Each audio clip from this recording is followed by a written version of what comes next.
In a small town, nestled between rolling hills and a sparkling river, lived a boy named Ainde. Ainde was a kind-hearted and intelligent boy, but he had one significant challenge.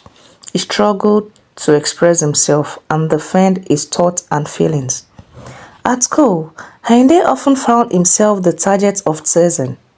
His classmates would make fun of him for being quiet and reserved. They did understand that Ayinde's silence wasn't a choice, but a barrier he couldn't easily break through. He wanted to speak up, to share his ideas and defend himself, but the words always seems to get stuck in his throat. One day, during the group project, Ayinde's team was tasked with presenting their finding to the class.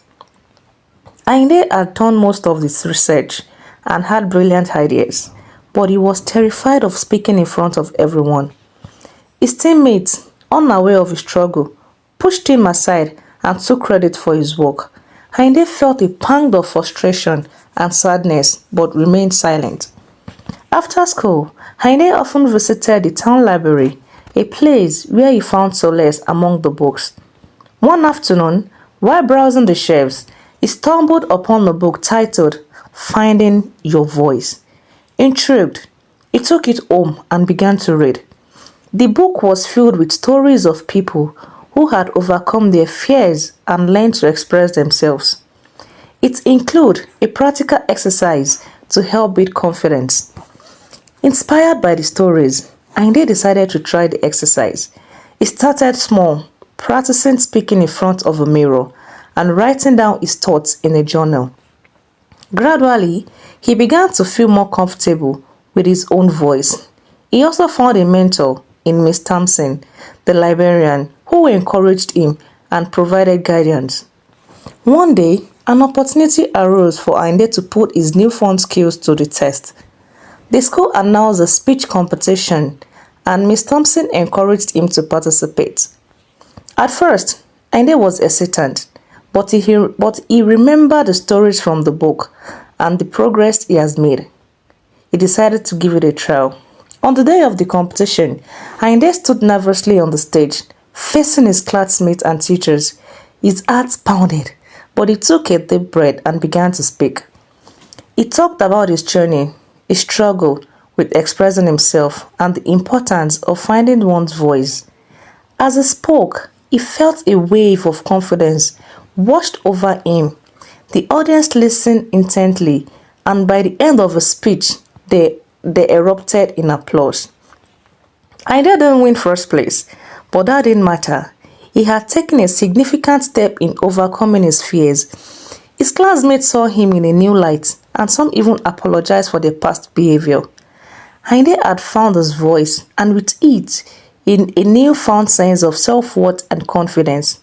So, from that day on, Ayinde continued to grow and express himself.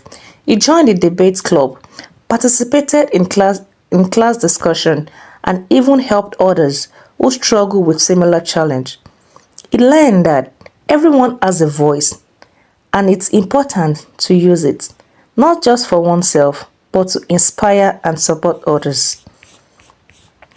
And here is a little poem about finding one's voice.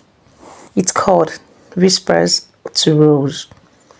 In the quiet night, a whisper starts to grow, a timid, gentle murmur, a voice whistling no.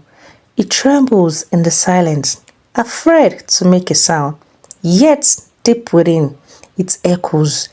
A strength begins to pound.